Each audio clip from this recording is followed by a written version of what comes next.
माता जी की आवाज ही नहीं आ रही या नहीं माता माता जी? जी आएगी आवाज, अभी मैंने बंद कर रखी थी। अच्छा अच्छा अच्छा, या अच्छी कमरे बात। में थोड़ी डिस्टरबेंस थी, उनको भेजा कि तुम बाहर बैठो जाके। तो अभी हम करेंगे श्रीमद् भगवद गीता यथारूप अध्याय 13 और श्लोक संख्या आज हमें करना है 15। तो इसमें 18 अध्याय हैं, 700 श्लोक हैं और अभी हम करेंगे श्लोक संख्या 15। तो उससे पहले हमने किया था श्लोक संख्या 13 और 14। तो कई दिन हो गए, भूल गए होंगे सब लोग। तो उसमें हमने पढ़ा था कि भगवान ने किसके बारे में बताया था, कि ज्ञेय के बारे में, कि अब मैं तुम्हें ज्ञेय के विषय में बतलाऊंगा जिसे जानकर तुम नित्य ब्रह्म का आस्वादन कर सकोगे। यह ब्रह्म या आत्मा जो अनादि है और मेरे अधीन है, इस भौतिक जगत के कार्य कारण से परे स्थित है। तो भगवान ने ज्ञेय के विषय में बताया है कि यानी क्या जानने योग्य है, किस चीज को जानना चाहिए हमें। अगर हम उसको जान जाएंगे तो इससे क्या होगा कि हम नित्य ब्रह्म का आस्वादन कर सकेंगे। हम उसके बारे में जान पाएंगे कि हमें ज्ञान हो जाएगा कि हमें शरीर नहीं आत्मा है और हमारा कार्य है, हमारा धर्म क्या है, भगवान की सेवा करना। फिर उसके बाद हमने पढ़ा श्लोक संख्या 14 कि उनके हाथ पांव आंखें सिर तथा मुंह तथा उनके कान सर्वत्र है ना। भगवान की जो भी इंद्रियां हैं, आंख नाक कान मुंह, सब हर जगह पर है। वो ऐसा नहीं कि सिर्फ एक ही स्थान पर है, हर जगह है। इस प्रकार परमात्मा सभी वस्तु में व्याप्त होकर अवस्थित है। तो भगवान जो है सब जगह पर है। आज हम करेंगे श्लोक संख्या 15।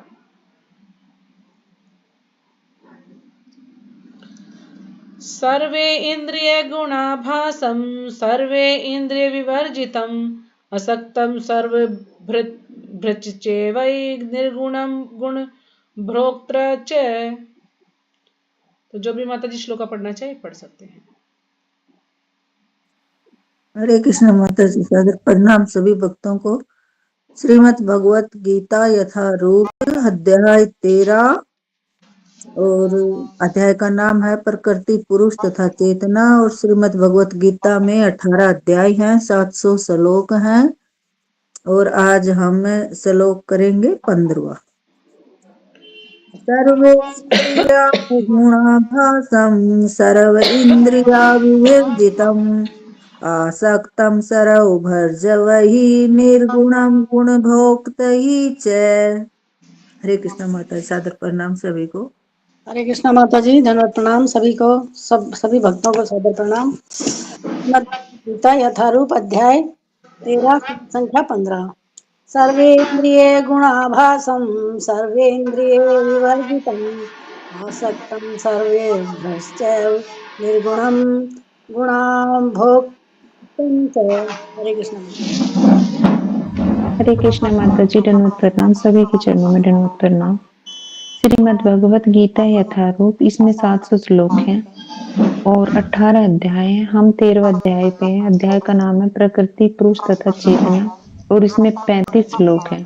श्लोक संख्या 15 पे है। सर्व इंद्रिया गुण आभासम सर्व इंद्रिया विवर्जितम आसक्तम सर्वभृत् च एव निर्गुणं गुणभोक्त च। हरे कृष्णा माता जी, दंडवत प्रणाम।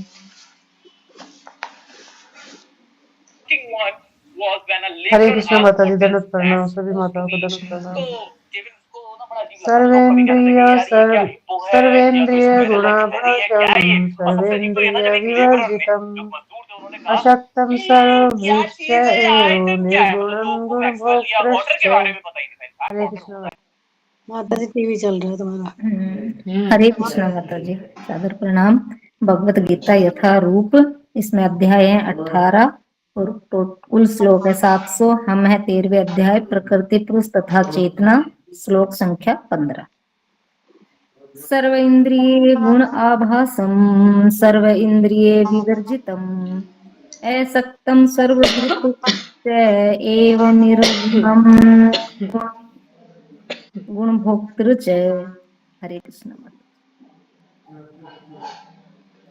हाँ जी, हो गया सबका। तो शब्दार्थ पढ़ते हैं। सर्व समस्त इंद्रिय इंद्रियों का गुण गुणों का आभासम मूल स्रोत सर्व समस्त इंद्रिय इंद्रियों से विवर्जितम विहीन असक्तम अनासक्त सर्वभृत प्रत्येक का पालन करता च भी एव निश्चय ही निर्गुणम गुण विहीन गुण भोक्ता गुणों का स्वामी च भी। अनुवाद। परमात्मा समस्त इंद्रियों के मूल स्रोत हैं, फिर भी वे इंद्रियों से रहित हैं। अब जो परमात्मा है वो समस्त इंद्रियों के मूल स्रोत है। जितने भी इंद्रियां हैं सभी की, सबके मूल स्रोत कौन है? भगवान। भगवान से ही सब कुछ आया है ना। ये हमारा शरीर भी भगवान से ही आया है, हमारी इंद्रियां हैं, हमारी आत्मा, जो भी कुछ है हम सब भगवान के ही अंश हैं। या हम इस भौतिक संसार में, इस ब्रह्मांड में जो भी वस्तु देखते हैं वो सब भगवान से ही आई है। जितने भी जीव हैं सब भगवान से आए हैं। तो मूल स्रोत हैं, फिर भी वे इंद्रियों से रहित हैं। अब ये इंद्रियों से रहित का क्या चक्कर है? अब जो निराकारवादी वो इसी बात को पकड़ लेते हैं। क्या बोलते हैं कि इंद्रियों से रहित है, इसका मतलब भगवान के अंदर इंद्रियां नहीं है। वो इसका ये अर्थ लगाते हैं कि भगवान तो निर्गुण है, भगवान के अंदर कोई गुण नहीं है। लेकिन इसका अर्थ ये नहीं है कि भगवान के अंदर इंद्रियां नहीं है, कि भगवान जो है इंद्रियों से रहित हैं। तो उसका ये अर्थ नहीं है। वे समस्त जीवों के पालनकर्ता होकर भी अनासक्त हैं। कि जो भगवान है ना, भगवान सभी जीवों का पालन करते हैं लेकिन फिर भी उनमें लिप्त नहीं होते हैं। तो यानी भगवान, इसमें कहा कि भगवान इंद्रियों से रहित हैं, यानी जो भगवान की इंद्रियां हैं वो हमारे जैसी नहीं है। हमारे जो क्या है, जड़ इंद्रियां हैं, भगवान की ऐसी इंद्रियां नहीं है। भगवान अपनी किसी भी इंद्रिय से कोई भी कार्य कर सकते हैं। जैसे जब जगन्नाथ जी का रथ निकलता है तो कुछ लोग आगे से भी भोग लगाते हैं, कुछ लोग पीछे से भी भोग लगाते हैं। तो भगवान चारों दिशाओं में से भोग स्वीकार करते हैं। कहीं से भी भगवान को भोग लगाया जाए भगवान स्वीकार करते हैं। भगवान अपनी किसी भी इंद्रिय से कुछ भी कर सकते हैं।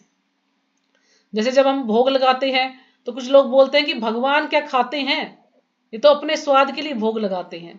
लेकिन ऐसा नहीं है, भगवान खाते हैं। भगवान आंखों से ग्रहण कर लेते हैं, लेकिन प्रसाद रूप में ऐसा कैसा छोड़ देते हैं। अगर वो पूरा ले लेंगे तो फिर कौन भोग लगाएगा उनको, है ना। जैसे हमने कथा सुनी है ना कि वो भोग लगाते हैं, भगवान ने ग्रहण कर लिया तो कहना है उसका हाथ पकड़ लेते हैं कि भाई तुम अगर खा लोगे तो फिर हम क्या खाएंगे। तो यानी भगवान को किसी चीज की कोई आवश्यकता नहीं है, लेकिन हम अगर श्रद्धा से भगवान को भोग लगाते अलारनाथ की है माता जी। हाँ जी, अलारनाथ की, तो भगवान उसे स्वीकार करते हैं। तो यानी भगवान की इंद्रियों से रहित का मतलब ये नहीं है कि भगवान की इंद्रियां नहीं है, यानी भगवान अपनी किसी भी इंद्रिय से कोई भी कार्य कर सकते हैं। भगवान की इंद्रियां दिव्य हैं, हमारी तरह जड़ नहीं है। वे समस्त जीवों के पालनकर्ता होकर भी बना सकते हैं। वे प्रकृति के गुणों से परे हैं, है ना। जो प्रकृति के 3 गुण हैं, सतो रजो तमो, उनसे वो परे हैं, उनसे अलग है। यानी भगवान उनसे कभी प्रभावित नहीं होते हैं। जैसे हम जो बद्ध जीव हैं प्रभावित हो जाते हैं, कभी रजोगुण के प्रभाव में, कभी सतोगुण के में, कभी तमोगुण के में हमारे ऊपर प्रभाव रहता है ना। कभी कोई ज्यादा प्रभाव होता है, कभी किसी का कम होता है, लेकिन उनमें कोई प्रभाव नहीं पड़ता वो। फिर भी वे भौतिक प्रकृति के समस्त गुणों के स्वामी हैं। फिर भी वो भौतिक प्रकृति के समस्त गुणों के स्वामी है ना। भगवान ही सब कुछ करने वाले हैं, क्योंकि प्रकृति जो भी कार्य करती है भगवान की अध्यक्षता में ही करती है। भगवान उसको आदेश देते हैं तभी वो कार्य करती है, अपनी इच्छा से कोई कार्य नहीं कर सकती। तो तात्पर्य श्रीपाद जी के द्वारा। श्रीपाद जी की जय। यद्यपि परमेश्वर समस्त जीवों की समस्त इंद्रियों के स्रोत हैं।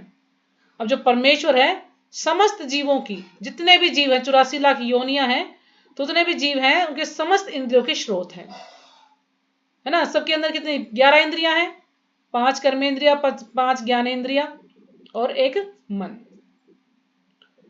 फिर भी जीवों की तरह उनके भौतिक इंद्रियां नहीं होती।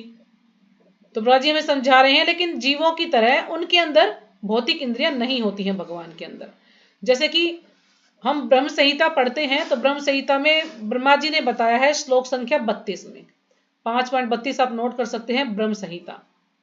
तो इसमें ब्रह्मा जी ने बताया कि अंगानि यस्य सकले इंद्रिय वृत्तिमन्ति पश्यन्ति पान्ति कलयन्ति चिरम जगन्ति आनंद चिन्मय सदु उज्ज्वल विग्रहस्य गोविंदादि पुरुषम तमहम भजामि। कि जिनका दिव्य श्री विग्रह आनंद चिन्मयता तत्सत्य से पूरित होने के कारण परम उज्ज्वल है। जिनके चिन्मय शरीर का प्रत्येक अंग अन्यान्य सभी इंद्रियों की पूर्ण विकसित वृत्तियों से युक्त है, जो चिरकाल से आध्यात्मिक एवं भौतिक दोनों जगत को देखते पालन करते तथा प्रकट करते हैं, उन आदि पुरुष भगवान गोविंद का मैं भजन करता हूं। यानी जो भगवान है, भगवान कैसे हैं? सतचित आनंद, यानी सच्चिदानंद विग्रह है भगवान का। भगवान का जो शरीर है वो क्या है? विग्रह, वो दिव्य है। तो हम भी, आत्मा भी दिव्य है, लेकिन अभी इस भौतिक संसार में आने के कारण हम जो है, इसके प्रभाव में आने के कारण हम जो है बद्ध हो गए हैं और हम सब कुछ भूल गए हैं। लेकिन जो आत्मा है वो दिव्य ही है। आत्मा भी सच्चिदानंद ही है, जैसे कि भगवान सच्चिदानंद है। वास्तव में जीवों में आध्यात्मिक इंद्रियां होती हैं, लेकिन बद्ध जीवन में वे भौतिक तत्वों से आच्छादित रहती हैं, है ना। जीवों में भी आध्यात्मिक इंद्रियां होती हैं, लेकिन इस बद्ध जीवन के कारण, इस भौतिक संसार में आने के कारण, उससे क्या है कि भौतिक जो आवरण है उसके कारण वो बद्ध हो गई है, यानी जड़ हो गई है। अतएव इंद्रिय कार्यों का प्राकट्य पदार्थ द्वारा होता है। तो यहाँ हमारी जो इंद्रियां हैं इंद्रियों का जो भी कार्य वो प्राकट्य पदार्थ यानी शरीर के द्वारा होता है ना। हमें पता लगता है ये मेरा हाथ है, ये मेरा पैर है, मेरी आंखें हैं, मेरा मुंह है, मेरा सिर है, तो इस शरीर के द्वारा ही प्रकट होती हैं हमारी इंद्रियां। परमेश्वर की इंद्रियां इस तरह आच्छादित नहीं रहती। तो जो परमेश्वर की इंद्रियां वो ढकी हुई नहीं रहती, कोई उनको ढक नहीं सकता। जैसे कि हम इस प्रकृति के द्वारा, इस भौतिक संसार के द्वारा हमारी इंद्रियों को ढक दिया गया है, जड़ हो गई है वो। लेकिन भगवान की इंद्रियां ऐसी नहीं है। उनकी इंद्रियां दिव्य होती हैं, अतएव निर्गुण कहलाती हैं। उनकी इंद्रियां दिव्य है क्योंकि सच्चिदानंद है, भगवान सत्यचित आनंद से बने हुए हैं, उनका शरीर चिन्मय है, तो इसलिए वो निर्गुण कहलाती हैं। निर्गुण यानी वो तीनों गुणों से बंधते नहीं हैं, उनसे आसक्त नहीं होते हैं भगवान। गुण का अर्थ है भौतिक गुण, लेकिन उनकी इंद्रियां भौतिक आवरण से रहित होती हैं। तो गुण का अर्थ क्या है? भौतिक गुण। और भगवान की इंद्रियां उनसे कभी भी प्रभावित नहीं होती हैं, वो उससे अनासक्त रहती हैं। यह समझ लेना चाहिए कि उनकी इंद्रियां हमारी इंद्रियों जैसी नहीं होती, है ना। हमारी इंद्रियां जो है भगवान की इंद्रियों जैसी नहीं है। जबकि वे हमारे समस्त इंद्रिय कार्यों के स्रोत हैं, लेकिन हम जो भी कार्य करते हैं इंद्रियों से, सबके स्रोत कौन है? भगवान है। भगवान ने ही हमें इतनी शक्ति दी है, या हमें शरीर दिया है, भगवान ने ही हमें सब कुछ दिया है, उसी के कारण हम कार्य कर पाते हैं। क्योंकि भगवान ने हमें चेतना दी है, अगर चेतना नहीं होगी उसमें तो व्यक्ति कुछ कर ही नहीं सकता। और जैसे ही उसकी मृत्यु हो जाती है, चेतना निकल जाती है, आत्मा निकल जाती है, तो क्या होता है? शरीर बिल्कुल बेजान हो जाता है। लेकिन उनकी इंद्रियां दिव्य होती हैं, जो कलमश रहित हैं, है ना। जो भगवान की इंद्रियां क्या है? कलमश रहित है, यानी उनमें किसी प्रकार का कोई मैल नहीं है, कोई पाप नहीं है। जैसे जो जीवात्मा है उसके हृदय में क्या है? मैल है ना। इतने सालों से हम यानी कितने जन्म हम ले चुके होंगे तो हमारा जो हृदय वो क्या है? दूषित हो गया है, उसमें मैल ही मैल है। लेकिन जब हम हरि नाम लेते हैं, भगवान की कथाओं को सुनते हैं, तो कानों के द्वारा हम भगवान की कथा को सुनते हैं तो सीधा हमारे हृदय तक पहुंचती है। और इससे क्या होगा कि धीरे धीरे जब हम भगवान का नाम सुनते हैं तो अपनी जिह्वा से उच्चारण करते हैं, तो हमारा हृदय बिल्कुल शुद्ध हो जाता है। धीरे धीरे उसकी गंदगी की सफाई हो जाती है। जैसे कोई घर बहुत गंदा है, उसको जब हम साफ करते हैं तो धूल उड़ती है, लेकिन धीरे धीरे वो धूल फिर बैठ जाती है, यानी सफाई हो जाती है धीरे धीरे। तो बड़ा अच्छा लगता है जब हम घर की सफाई करते हैं। तो इसी प्रकार जब हमारा हृदय बिल्कुल शुद्ध हो जाएगा तो हम भगवान को पहचानने लगेंगे। हम जो भी शास्त्रों में जो भी बातें उसको विश्वास करेंगे कि हाँ वास्तव में भगवान है। लेकिन जो अज्ञानी है, जिनको ज्ञान नहीं है, क्यों? अहंकार के कारण उनको कोई ज्ञान नहीं है, तो वो भगवान को भगवान नहीं मानते हैं। इसकी बड़ी ही सुंदर व्याख्या श्वेताश्वतर उपनिषद में 3.19 अपाणी पादो जवनो गृहीता श्लोक में हुई है। तो नहीं, श्वेताश्वतर उपनिषद का ये श्लोक है 3.19, तो इसमें भी भगवान के बारे में बात हुई है, यानी भगवान के क्या बारे में, भगवान की जो इंद्रियां हैं उनके बारे में बात हुई है। तो भगवान के हाथ भौतिक कल्मशों से ग्रस्त नहीं होते, भगवान के हाथ भौतिक कल्मश से ग्रस्त नहीं है, अतः उन्हें जो कुछ भी अर्पित किया जाता है उसे वे अपने हाथों से ग्रहण करते हैं। यानी भगवान के जो हाथ है वो हमारी तरह जड़ नहीं है, वो दिव्य है, तो अपने हाथों से सब कुछ ग्रहण करते हैं। बद्धजीव तथा परमात्मा में यही अंतर है, तो हम में और भगवान में यही अंतर है कि हम ऐसा नहीं कर सकते क्योंकि हम बद्धजीव हैं। उनके भौतिक नेत्र नहीं होते, फिर भी उनके नेत्र होते हैं। अब ये क्या है विरोधाभास, कि भगवान के भौतिक नेत्र नहीं होते लेकिन फिर भी नेत्र होते हैं। तो भगवान के कैसे नेत्र होते हैं? भगवान के दिव्य नेत्र होते हैं। सच्चिदानंद है भगवान, है ना, बिल्कुल नित्य निरंतर चिन्मय है, मतलब यानी वो आध्यात्मिक है, उनका जो शरीर है, उनकी जो इंद्रियां हैं वो आध्यात्मिक है, यानी हमारे तरह से नहीं है उनका शरीर कि भौतिक शरीर है ना। हमारा बाहर से कुछ है, अंदर से कुछ है, लेकिन भगवान अंदर से और बाहर से एक जैसे ही हैं, उनमें कोई भी भेद नहीं है। अन्यथा वे कैसे देख सकते, है ना, अगर भगवान के नेत्र नहीं होते तो फिर भगवान देख कैसे पाते? तो भगवान के नेत्र हैं। इस श्लोक से हम समझ सकते हैं कि जो निराकारवादी बोलते हैं कि भगवान तो निराकार है, तो निराकार है ही नहीं भगवान, भगवान के इंद्रियां होती हैं। वे सब कुछ देखते हैं, भूत वर्तमान था भविष्य। अब भगवान भूत वर्तमान भविष्य सब कुछ देख सकते हैं। जैसे कि हम श्लोक संख्या 2.12 निकाल लें, ठीक है, 2.12 निकालेंगे तो उसमें भगवान कह रहे हैं न त्वेवाहम जातु नासम न त्वम नेमे जनाधिपा। ये वाला श्लोक है ना? माता जी है ना, सुनाऊं क्या? हाँ न मैंने तव निकाल, हाँ जी पढ़िए। न तवेवाहं जातु नासं न त्वं नेमे जनाधिपा न चैव न भविष्यामि सर्वे वयमतः परम। हाँ, तो इसमें भगवान बता रहे हैं ना कि ऐसा कभी नहीं हुआ कि मैं न रहा हूं या तुम न रहे हो, अथवा ये समस्त राजा न रहे हो, और न ऐसा है कि भविष्य में हम लोग नहीं रहेंगे। तो इससे बिल्कुल ये प्रमाणिक है कि भगवान स्वयं बता रहे हैं अर्जुन को कि ऐसा कभी नहीं हुआ कि तुम ना रहे हो या मैं ना रहा हूं या ये राजा ना रहे, और भविष्य में भी ऐसा नहीं होगा कि वो ना रहे।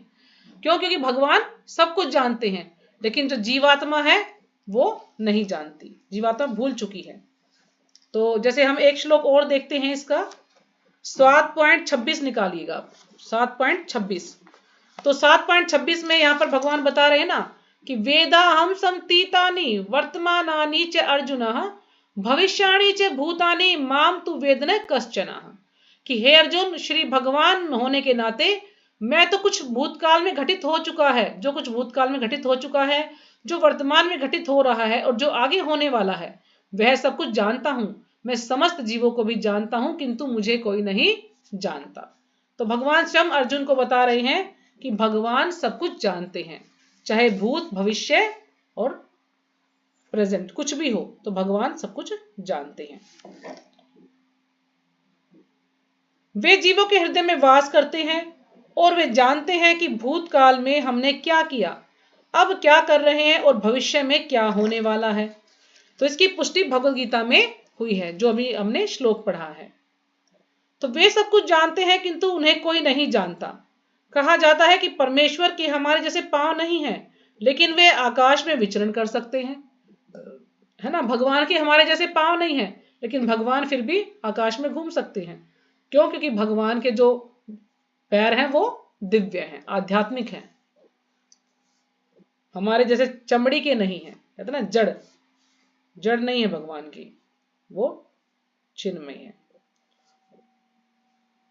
क्योंकि उनके आध्यात्मिक पांव होते हैं।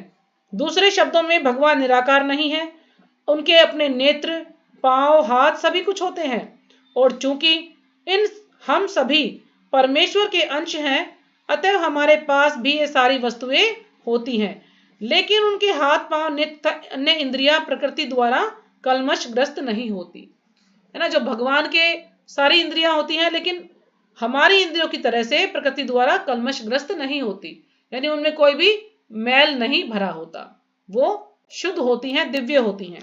जैसे कि एक श्लोक पढ़ेंगे हम। ये श्लोक है ईशोपनिषद का। ईशोपनिषद का ये पहला ही श्लोक है कि ईशावास्य इदं सर्वं यत् किंच जगत्याम जगत तेन त्यक्तेन भुंजीथा मां हृदय कस्य स्विद धनम। तो इसमें भगवान बता रहे हैं कि इस ब्रह्मांड के भीतर की प्रत्येक जड़ तथा चेतन वस्तु भगवान द्वारा नियंत्रित है ना, भगवान द्वारा नियंत्रित है। ये किसने लिखा है ये उपनिषद? तो इसमें बता रहे हैं कि भगवान द्वारा नियंत्रित तो उन्हीं की संपत्ति है सब कुछ। अतः मनुष्य को चाहिए कि अपने लिए केवल उन्हीं वस्तुओं को स्वीकार करे जो उसके लिए आवश्यक है और जो उसके भाग के रूप में निश्चित कर दी गई है। मनुष्य को यह भली भांति जानते हुए कि अन्य वस्तु किसकी है उन्हें स्वीकार नहीं करना चाहिए। तो इस श्लोक में ईशोपनिषद में भगवान के बारे में पता चल रहा है कि सब कुछ क्या है, भगवान ही है, भगवान की संपत्ति है सब कुछ। और जो भी हमें सब कुछ मिला है वो भगवान ने हमें हमारा हिस्सा दे दिया है हमारे कर्मों के अनुसार, तो हमें उसी में संतोष करना चाहिए। ऐसा नहीं है कि दूसरे के पास इतना धन है मेरे पास कम क्यों है, क्यों? क्योंकि हमारे कर्म ऐसे थे, हमारे कर्म के अनुसार हमें मिला है, उसके कर्म उसके अनुसार उसको मिला है। तो जो भगवान ने दिया हमें उसी में संतोष करना चाहिए और दूसरे की संपत्ति को प्राप्त करने का प्रयास नहीं करना चाहिए। तो कितने प्रमाण प्रभुपाद जी ने हमें दे दिए हैं जिससे यह साबित होता है कि भगवान सब कुछ कर सकते हैं और भगवान साकार होते हैं, निराकार नहीं। भगवान की भी इंद्रियां होती हैं लेकिन आध्यात्मिक होती हैं। तो भगवत गीता से भी पुष्टि होती है कि जब भगवान प्रकट होते हैं तो वे अपनी अंतरंगा शक्ति से यथारूप में प्रकट होते हैं। अब 4.9 जो श्लोक है वो निकाल सकते हैं आप। 4.9 में भगवान यहां पर बता रहे हैं कि जन्म करम च मे दिव्यम यो वेति तत्वतः तैकत्वा देहम पुनर्जन्म नेति मामेति सो अर्जुन। कि हे अर्जुन, जो मेरे आविर्भाव तथा कर्मों की दिव्य प्रकृति को जानता है वह इस शरीर को छोड़ने पर इस भौतिक संसार में पुनः जन्म नहीं लेता, अपितु मेरे सनातन धाम को प्राप्त होता है। तो यानी हम भगवान के जन्म और कर्म को जानते हैं तो क्या होगा कि हम भगवान को प्राप्त कर लेंगे, भगवान के धाम चले जाएंगे। तो भगवान यहां पर बता रहे हैं कि जब भगवान प्रकट होते हैं तो वे अपनी अंतरंगा शक्ति से यथारूप में प्रकट होते हैं। वे भौतिक शक्ति द्वारा कलमशग्रस्त नहीं होते क्योंकि वे भौतिक शक्ति के भी स्वामी हैं। तो भगवान जो प्रकृति देवी है उसके भी स्वामी हैं, इसलिए भगवान उससे प्रभावित नहीं होते हैं। उनका अपना नित्य स्वरूप होता है। भगवान का जो स्वरूप है वो हमेशा वही होता है जो उनका असली रूप है। जो सच्चिदानंद विग्रह है वे समस्त ऐश्वर्य से पूर्ण है, वे सारी संपत्ति के स्वामी हैं और वे सारी शक्ति के स्वामी हैं। अब भगवान जो है समस्त ऐश्वर्य से पूर्ण है। भगवान के अंदर कितने ऐश्वर्य हैं? 6 ऐश्वर्य हैं और असीमित मात्रा में है 6 ऐश्वर्य। तो हम जब ब्रह्म संहिता पढ़ते हैं तो ब्रह्म संहिता में जो पहला श्लोक है उसमें बता रखा है कि ईश्वर है परमा कृष्णा सच्चिदानंद विग्रह अनादिरादिर गोविंदा सर्व कारण कारणम। तो जो भगवान का विग्रह है वो क्या है? सच्चिदानंद है। कि गोविंद के नाम से विख्यात कृष्ण ही परमेश्वर हैं, उनका सच्चिदानंद शरीर है, वे सबों के मूल उत्स हैं, उनका कोई अन्य उत्स नहीं है एवं समस्त कारणों के मूल कारण है। यानी भगवान सबके स्रोत हैं, भगवान का कोई स्रोत नहीं है ना, और भगवान ही सब कारणों के कारण है। तो ये जो विष्णु पुराण है, विष्णु पुराण में बता रखा है कि भगवान के ऐश्वर्य के बारे में कोई श्लोक है, वो मैंने नोट नहीं किया। तो उस श्लोक में भगवान के 6 ऐश्वर्यों का वर्णन किया गया विष्णु पुराण में कि यानी भगवान के अंदर धन, यश, बल, सौंदर्य है ना, सौंदर्य, शक्ति और वैराग्य। हाँ, तो भगवान के अंदर ये 6 ऐश्वर्य असीमित मात्रा में, जिसकी कोई सीमा नहीं है, लेकिन जीव के अंदर बिल्कुल सीमित मात्रा में है। यानी जो भगवान के अंदर गुण है वो जीव के अंदर भी है लेकिन सीमित मात्रा में है। तो वे सर्वाधिक बुद्धिमान तथा ज्ञान से पूर्ण है। तो भगवान क्या है? बुद्धिमान और ज्ञान से पूर्ण है। वे भगवान के कुछ लक्षण हैं। वे समस्त जीवों के पालक हैं और सारी गतिविधि के साक्षी हैं, है ना। भगवान जितने भी जीव सभी का पालन कौन करता? भगवान ही करते हैं। लेकिन हम क्या सोच रहे हैं कि हम पालन कर रहे हैं, लेकिन करने वाले तो भगवान है, हम तो सिर्फ क्या है? निमित्त मात्र है। भगवान ने हमें सेवा दी है, हम उसको कर रहे हैं, लेकिन करने वाले तो भगवान ही हैं और सारी गतिविधि के साक्षी हैं। तो जो भी कार्य है भगवान उसके साक्षी हैं। अब कुछ ये कहें कि मेरे को इतना कष्ट क्यों दिया भगवान ने, मैंने ऐसा क्या किया है। अब हम तो करके भूल गए, हमने इतने सारे जन्म लिए, हमें याद, हमने कितने जन्म लिए, किसी को याद नहीं है। और किस जन्म में हम कौन सा कर्म किया है, किसी कुछ याद नहीं है, लेकिन भगवान क्या है, साक्षी हैं। जैसे कि हम वो कथा सुनते हैं ना, ब्राह्मण वाली की अपनी बेटी की शादी करना चाहता था, उसने कहा कि साक्षी लाओ। उसने सोचा किसको लाएगा, और फिर किसको ले आया, भगवान को। तो भगवान ही साक्षी बन के आ गई, इसलिए साक्षी गोपाल के नाम से वो विग्रह आज भी है भगवान का। तो कितना मतलब भगवान हर चीज के साक्षी हैं। भगवान हमें पिक्चर भी दिखा सकते हैं कि अभी तुम मना कर रहे हो, देखो तुमने इस समय में ये कार्य किया था। भगवान के पास हर व्यक्ति का फोटो है, वीडियो है कि हमने क्या काम किया था, लेकिन हम भूल जाते हैं करके, सोचते हमने कुछ नहीं किया, मेरे कर्म में इतना दुख क्यों है। तो ये सब हमें कर्मों का मिलता है, जो भी दुख और सुख हमारे जीवन में आता है, इसमें भगवान की कोई गलती नहीं है। जहां तक वैदिक साहित्य से समझा जा सकता है, परमेश्वर सदैव दिव्य है। तो जो भी हमारे वैदिक शास्त्र हैं, सब में बताया गया कि परमेश्वर क्या है, दिव्य है हमेशा। यद्यपि हमें उनके हाथ पांव सिर मुख नहीं दिखते, लेकिन वे होते हैं। अब हमें उनके हाथ पैर नहीं दिखते भगवान के, क्यों नहीं दिखते, क्योंकि हमारी अभी इंद्रियां दूषित हैं।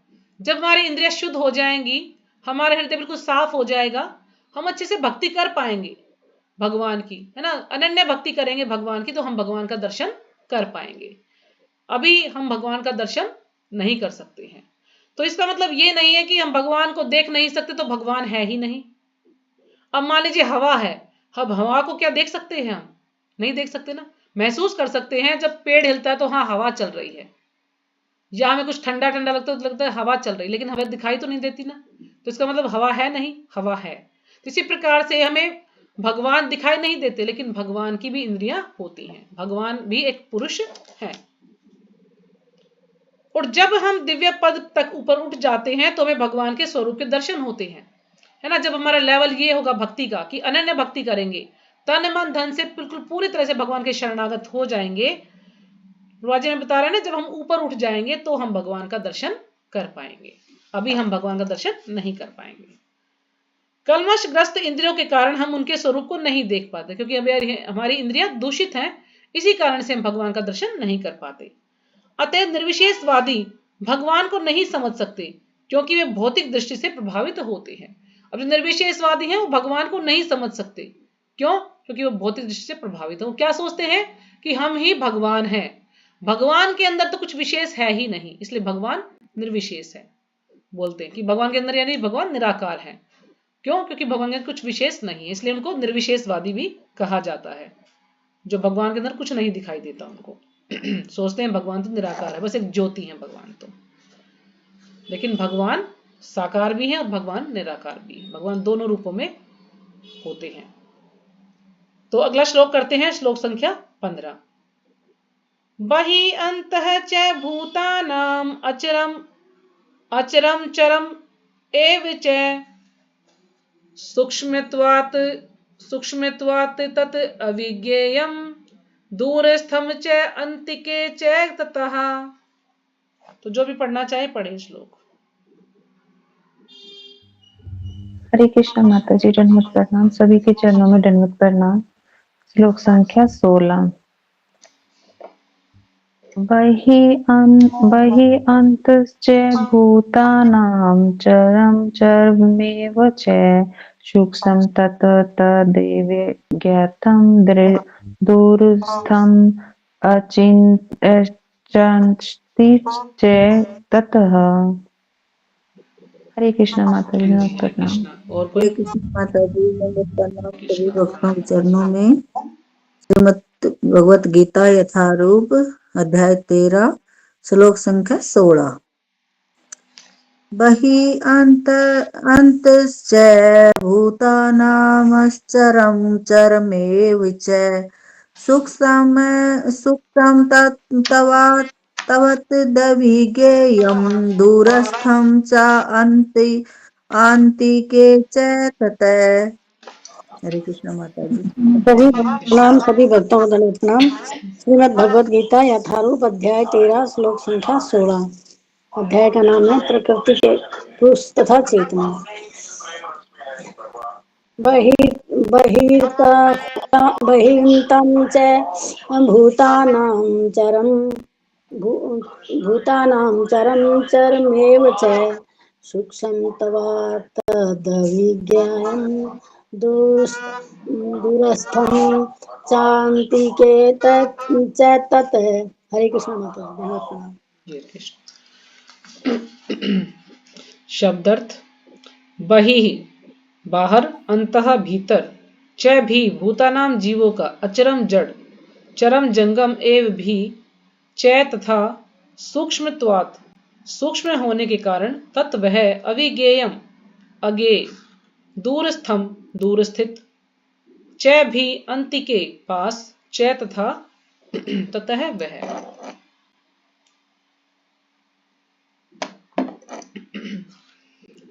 अनुवाद। परम सत्य जड़ तथा जंगम समस्त जीवों के बाहर तथा भीतर स्थित है। तो जो परम सत्य है यानी भगवान है, जड़ तथा जंगम। जड़ क्या है? अचरम यानी जो चल नहीं सकते, जो जीव जैसे कि पेड़ पौधे हैं, पहाड़ हैं, है ना, ये चल नहीं सकते। जंगम यानी जो चल सकते हैं। समस्त जीवों के बाहर का भीतर स्थित है। तो भगवान उनके अंदर भी है और भगवान उनके बाहर भी है ना। भगवान हम सबके हृदय में है और भगवान बाहर भी है, सब जगह पर है भगवान। यद्यपि सूक्ष्म होने के कारण वे भौतिक इंद्रियों के द्वारा जानने या देखने से परे हैं। सूक्ष्म होने के कारण, है ना, भगवान सूक्ष्म होने के कारण वे भौतिक इंद्रियों के द्वारा जानने या देखने से परे हैं। वो इतने सूक्ष्म है भगवान कि भगवान छोटे से छोटे भी हैं और भगवान बड़े से बड़े भी हैं। तो लेकिन हमारी इंद्रियां ऐसी हैं कि हम भगवान को अपनी इंद्रियों के द्वारा नहीं देख सकते। क्यों? क्योंकि भगवान क्या है? अधोक्षज है, जो कि हमारी इंद्रियों से परे हैं। हम उनको अपनी इंद्रियों से नहीं देख सकते हैं। यद्यपि वे अत्यंत दूर रहते हैं, किंतु हम सबों के निकट भी हैं। अब भगवान दूर भी है और भगवान निकट भी है। अब भगवान अपने गोलोक धाम में भी रहते हैं ना। त्रिभंग श्याम सुंदर रूप है भगवान का।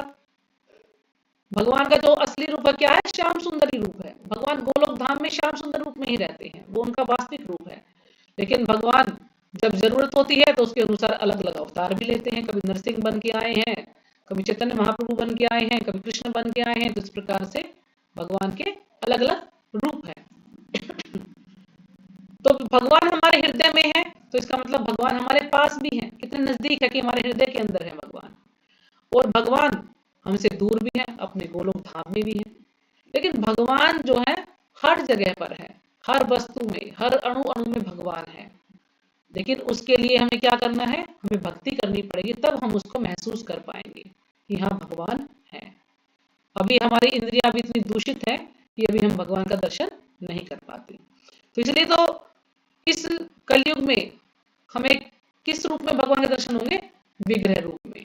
तो हम भगवान का जो विग्रह हमें दिया गया है, ताकि हम भगवान की सेवा करें उस विग्रह की, है ना। भगवान की विग्रह की सेवा करेंगे तो इससे धीरे धीरे हमारा संबंध बहुत अच्छा होगा और ऐसा एक दिन अवश्य ऐसा होगा कि हम भगवान के दर्शन कर पाएंगे। क्योंकि जब हम सेवा करते हैं तो सेवा के साथ साथ क्या होगी? हमारा उनसे एक अच्छा संबंध बनता है। भगवान से बातें भी कर सकते हैं, भगवान को भोग लगा सकते हैं, भगवान को स्नान करा सकते हैं, सब कुछ अच्छी तरह से भगवान की सेवा कर सकते हैं। लेकिन वैसे हम जो भगवान है उनकी नहीं कर पाएंगे। इसलिए भगवान ने अपना विग्रह रूप हमें दिया है कि ताकि हम उसकी सेवा कर पाए। तो कलयुग के प्राणियों के लिए तो तात्पर्य श्रीपाद जी के द्वारा। श्रीपाद जी की जय। जैसे एक बार अभी मुझे एक बात याद आई कि एक बार एक लड़की थी, छोटी सी लड़की। तो वो क्या है कि वो खिलौने से खेलती थी। आप सबने सुना भी होगा शायद, है ना, नरसिंह भगवान का शायद खिलौना था उसके पास। तो खेलते खेलते जैसे सड़क पे निकल गई थी। रियल स्टोरी है ये बिल्कुल। तो आगे से पता नहीं कोई गाड़ी आई या ट्रक आया, इस प्रकार से वो लड़की बेहोश हो गई और ट्रक उसके ऊपर से चला गया, लेकिन लड़की जीवित बच गई। और किसने रक्षा की? नरसिंह भगवान ने उसकी रक्षा की। तो उसको उठाया गया, सबने सोचा भी लड़की बेहोश हो गई, तो डॉक्टर के ले जाया गया। तो डॉक्टर ने चेकअप किया, कहने लगा लड़की बिल्कुल पूरी तरह से ठीक है। तो उससे पूछा कि क्या हुआ था? वो कह रही मैं खेल रही थी तो मुझे जैसे कि नरसिंह भगवान उसको आते दिखाई दिए उस लड़की को, और उसकी जान बच गई। यानी भगवान ने उसकी जान बचाई। ना ट्रक किसी के ऊपर से चला जाए तो उसकी बिल्कुल हड्डी पसली सब कुछ खत्म हो जाए उसका, और लड़की जीवित बच गई। तो यानी भगवान जो है, जिसको चाहे भगवान को इसको मार नहीं सकता, जिसको भगवान मारना चाहे उसको कोई बचा नहीं सकता। तो भगवान, जितना हम भगवान के शरणागत होंगे उतना ही भगवान भी हमारे साथ आदान प्रदान करते हैं। हरे यानी कृष्ण भगवान हमारे हृदय में भी है और भगवान हमसे दूर भी है। हरे कृष्ण हाँ माता जी, जी। हाँ जी, हाँ जी, हाँ जी, बोलिए। मैं बोलने के लिए सॉरी माता जी, पर ये हाँ वो जी, आई है तो मैं भी, मेरा नहीं नहीं, बेटा भी बोलिए कोई बोलिए। 1.5 साल का था तो उसके ऊपर से ट्रैक्टर चल गया था उसके ऊपर, और वो बेहोश हो गया था, लेकिन फिर भी वो भगवान की कृपा से बच गया था। हाँ तो वही ना, भगवान जिसको बचाना चाहे वो बच ही जाएगा, जिसको मारना चाहे वो मर जाएगा। वो बेहोश ही था, आगे पीछे लैटरिन, आगे उल्टी और ट्रैक्टर, और वो कई देर तक दबा रहा उसके नीचे। और फिर खूब लोग इकट्ठे हुए, ट्रैक्टर सरकाया। वो ऐसे ढाल में, हमारे 2 ट्रैक्टर थे तो एक आगे खड़ा होता था एक पीछे, तो वो ढाल में था, कोई बच्चा बैठा था उसके ऊपर, उसने वो क्या गेर गुर क्या उस पे पैर रखा, तो वो ट्रैक्टर सरक गया, और उसके टायर के पास वो खेल रहा था, तो उसका ही वो पूरी तरह उसके नीचे दब गया, पैर के नीचे। लेकिन वो बच गया फिर। हाँ तो वही ना, तो भगवान की जितने हम जो है भक्ति करते हैं, भगवान हमेशा हमारी सहायता करते हैं, लेकिन वो हमें दिखाई नहीं देते, लेकिन हम उसको महसूस कर सकते हैं। जब ऐसी भी कोई परिस्थिति हो तो महसूस करते हैं कि भगवान ने ही आज मेरे को बचा लिया है ना, नहीं तो पता नहीं मेरा क्या होता। इस प्रकार से हम भगवान को महसूस कर सकते हैं। तो तात्पर्य शिवराज जी के द्वारा, शिवराज जी की जय। वैदिक साहित्य से हम जानते हैं कि परम पुरुष नारायण प्रत्येक जीव के बाहर तथा भीतर निवास करने वाले हैं। तो परम पुरुष नारायण प्रत्येक जीव के अंदर बाहर भी है और भीतर भी है। वे भौतिक तथा आध्यात्मिक दोनों ही जगतों में विद्यमान रहते हैं। भगवान भौतिक और आध्यात्मिक दोनों जगत में रहते हैं। भगवान, हम ये नहीं कह सकते कि भगवान अपने धाम में तो और जगह नहीं है ना, भगवान सब जगह है। जैसे कि हम उसमें देखते हैं ना, जब भगवान ने 16,108 रानियों से विवाह किया, तो नारद जी जब वहां पर पहुंचते हैं कि देखते हैं कि चलो आज रानियों की लड़ाई कराई जाए, कि भगवान तो तुम्हारे पास है इनके पास नहीं है ऐसे। लेकिन जब नारद जी वहां पर जाते देखते हैं कि हर महल में भगवान है, प्रत्येक रानी के साथ भगवान है, देखकर आश्चर्यचकित हो जाते हैं। किसी में भगवान बच्चों के साथ खेल रहे हैं, किसी में पति पत्नी के साथ बातें कर रहे हैं, किसी में बच्चों का विवाह कर रहे हैं, किसी में कुछ और कर रहे हैं। मतलब हर महल में भगवान विराजमान। तो कौन कर सकता है? भगवान ही तो रूप बना सकते हैं ना, कि 16,108 रानी में एकदम सबके साथ रहते हैं। कोई आम आदमी तो एक के साथ ही रह सकता है, ज्यादा तो नहीं जा सकता, लेकिन भगवान सबके साथ हैं, सबको पूरा पूरा समय दे रहे हैं भगवान। तो भगवान के लिए ही ये आसान कार्य जो भगवान कर सकते हैं, जीवात्मा नहीं कर सकता है। जब भी वे बहुत दूर हैं फिर भी वे हमारे निकट रहते हैं। वे ये वैदिक साहित्य के वचन हैं। आसीनो दूरम ब्रजति शयानो याति सर्वतः। कठोपनिषद 1:2-21 में। तो कठोपनिषद का ये श्लोक है, आसीनो दूरम ब्रजति शयानो याति सर्वतः, कि चूंकि वे निरंतर दिव्य आनंद भोगते रहते हैं, अतएव हम यह नहीं समझ पाते कि वे सारे ऐश्वर्य का भोग किस तरह करते हैं। भगवान हमेशा आनंद में रहते हैं, लेकिन जीवात्मा जो है समझ नहीं पाता कि भगवान किस प्रकार से इन ऐश्वर्यों का भोग करते हैं। हम इन भौतिक इंद्रियों से न तो उन्हें देख पाते हैं और न ही समझ पाते हैं। अतः वैदिक भाषा में कहा गया है कि उन्हें समझने में हमारा भौतिक मन तथा इंद्रियां असमर्थ हैं। तो जो वैदिक भाषा उसमें कहा गया है कि हम भगवान को अपने मन और इंद्रियों से नहीं समझ सकते, हम उसमें असमर्थ हैं। किंतु जिसने भक्ति में कृष्ण भावना का अभ्यास करते हुए अपने मन तथा इंद्रियों को शुद्ध कर लिया है, वह उन्हें निरंतर देख सकता है ना। लेकिन यदि हमने अपने मन और इंद्रियों को शुद्ध कर लिया है भगवान की भक्ति कर, हम इस लेवल पर आ चुके हैं कि हमारी इंद्रियां बिल्कुल शुद्ध हो चुकी हैं। हम जो भी कुछ कार्य करते हैं भगवान के लिए ही करते हैं, जो भी कुछ देखते हैं भगवान का ही चित्र देखते हैं या भगवान के बारे में ही देखते हैं। तो ऐसा हम जो भी कुछ ग्रहण करते हैं प्रसाद तो भगवान को भोग लगाकर ही करते हैं। तो इससे क्या होता है कि हमारी इंद्रियां बिल्कुल शुद्ध हो जाती हैं, और जब हमारी इंद्रियां शुद्ध हो जाएंगी तो हम भगवान का निरंतर दर्शन कर सकते हैं किसी न किसी रूप में। तो वह निरंतर उनका दर्शन कर सकता है। तो ब्रह्म संहिता में भी इसकी पुष्टि हुई है कि परमेश्वर के लिए जिस भक्त में प्रेम उपज चुका है वह निरंतर उनका दर्शन कर सकता है। तो ब्रह्म संहिता का 38वां श्लोक है ये, 5.38 आप लिखना चाहें तो। प्रेमांजन छुरित भक्ति विलोचनेना संतः सदैव हृदयेषु विलोकयन्ति यं श्याम सुंदरम अचिंतम गुण स्वरूपम गोविंदादि पुरुषम तहम भजामि। तो ये कौन लिख रहा है? ब्रह्मा जी ने लिखा है ब्रह्म संहिता। ब्रह्मा जी बता रहे हैं कि जो स्वयं श्याम सुंदर कृष्ण है, जिनके अनेकानेक अचिंत्य गुण है तथा जिनका शुद्ध भक्त प्रेम के अंजन से रंजित भक्ति के नेत्रों द्वारा अपने अंत हृदय में दर्शन कर सकते हैं। प्रेम का अंजन यानी भगवान का जो प्रेम है उसका अंजन लगाते हैं भक्त लोग, अपने अंत हृदय में दर्शन करते हैं भगवान का। उन आदि पुरुष भगवान गोविंद का मैं भजन करता हूँ। तो ब्रह्मा जी यहाँ पर बता रहे हैं इसमें। तो यानी दर्शन कब कर पाएंगे? जब हम भगवान की अच्छे से भक्ति कर पाएंगे, तब हम भगवान का अच्छे से दर्शन कर पाएंगे। और भगवद गीता 11.54 में भी इसकी पुष्टि हुई है कि उन्हें केवल भक्ति द्वारा ही देखा तथा समझा जा सकता है। भक्त्या त्वनन्यया शक्य। तो हमने पढ़ा था ना 11.54 में, 11.54 में हमने देखा था कौन सा श्लोक था वो, मेरे ख्याल में ये वाला श्लोक है ना।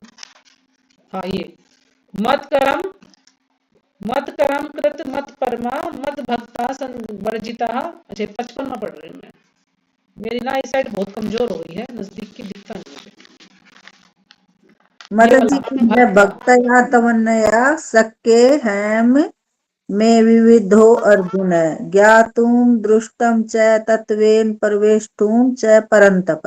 ये अर्जुन केवल अनन्य भक्ति द्वारा मुझे उस रूप में समझा जा सकता है जिस रूप में मैं तुम्हारे समक्ष खड़ा हूँ, और इसी प्रकार मेरा साक्षात दर्शन भी किया जा सकता है। केवल इसी विधि से तुम मेरे ज्ञान के रहस्य को पा सकते हो। तो भगवान ने बताया ना किस प्रकार जान सकते हैं भगवान को? अनन्य भक्ति के द्वारा। अगर भगवान की अनन्य भक्ति करेंगे तो हम भगवान का दर्शन कर पाएंगे। तो ठीक है, यहीं पे विराम कर सकते हैं, हमारा श्लोक पूरा हो गया।